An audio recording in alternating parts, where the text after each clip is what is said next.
हमारे समाज में बहुत सी सारी चीज़ें की जाती हैं जिसमें एक बड़ा नाम और बड़ा किरदार निभाता है, तो वो है कलमकार।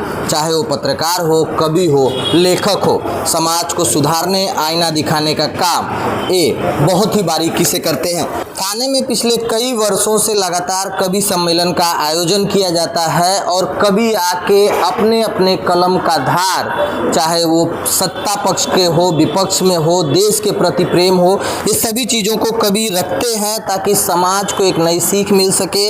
कवि सम्मेलन का आयोजक समिति यहाँ पे उपलब्ध है।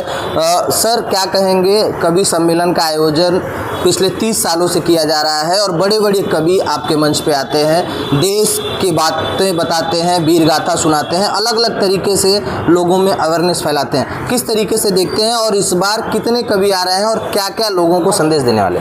इस बार हमारे पूरे हिंदुस्तान से 7 कवि इस काव्य पाठ में भाग लेंगे। सातों ही राष्ट्रीय लेवल के कवि हैं, जिसमें अपना कार्यक्रम का संचालन हमारे शशिकांत जी यादव जी करेंगे, जो दिल्ली के लाल किले से जो कवि सम्मेलन होता है उसका संचालन का सौभाग्य भी शशिकांत जी के पास है।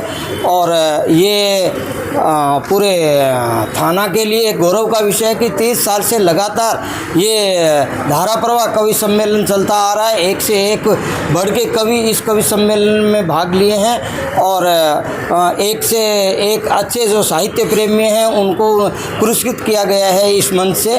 तो ये उसी परंपरा को आगे बढ़ाते हुए अभी इस साल भी हम वही राष्ट्रीय कवि और उन्हीं देश प्रेमियों को पुरस्कृत करके हम इस मंच का गरिमा को पूर्ण रूप से बनाए रखने का एक प्रयास कर रहे हैं। सर धन्यवाद।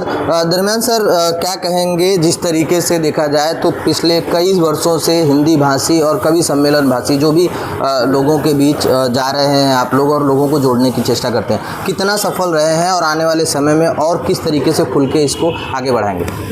जैसे कि आप सभी लोगों को पता है कि पिछले लगभग 30 सालों से अनवरत रूप से राष्ट्रीय कवि सम्मेलन का आयोजन हो रहा था और हमारा ये प्रयास है कि पिछले साल जो कवि सम्मेलन हुआ था उससे थोड़ा इस साल बेहतर हो। उसमें हम सभी आयोजन समिति लगी हुई है और इस साल हिंदी भाषी और साहित्य प्रेमियों का कुछ ज़्यादा ही रुझान लग रहा है। कई फ़ोन हम आयोजन समिति को आ रहे हैं, कई लोग कार्यक्रम से जुड़ना चाहते हैं और कई लोग चाह रहे हैं कि हम लोग वहाँ पे आए, लेकिन थोड़ा पासेस की कमी होने की वजह से हम सभी को अकोमोडेट नहीं कर सकते। लेकिन हमारे सामने पिछला जो कार्यक्रम है वो हमारे सामने खुद के एक आह्वान है और थाने की जनता अधिक से अधिक इस राष्ट्रीय कवि सम्मेलन का आनंद ले, ये हमारी इच्छा है। जी धन्यवाद दरमियान जी। जोशी जी, क्या कहेंगे? यूथ को किस तरीके से जोड़ने की कोशिश करेंगे आप लोग इस कवि सम्मेलन में? देखिए, ऐसा है कि यूथ को ये अभी इसके पिक्चर के ज़माने में इसमें उसमें साहित्य थोड़ा पीछे रह गया है, तो ये साहित्य के थ्रू हम लोग यूथ को आकर्षित करना चाहते हैं और देशभक्ति की ये सब कविताएँ और जो हमारे पुराने जो परंपराएं हैं उनमें उन लोगों ने थोड़ा ध्यान दे करके सीखना चाहिए, ये हमारी उनसे अपेक्षा है। उसके किस तरीके से आप लोग आह्वान करेंगे यूथ को ताकि आप लोगों से यूथ जुड़े? हम लोग यूथ लोग को इसमें जोड़े हैं कमेटी में भी और उनके लिए स्पेशल व्यवस्था करी है। वो परिवार में भी सब लोग को समझाए बुझाए हैं, समाज में भी सब लोग को बोले हैं, तो यूथ लोग जुड़ेंगे इससे, ये हमारी अपेक्षा है।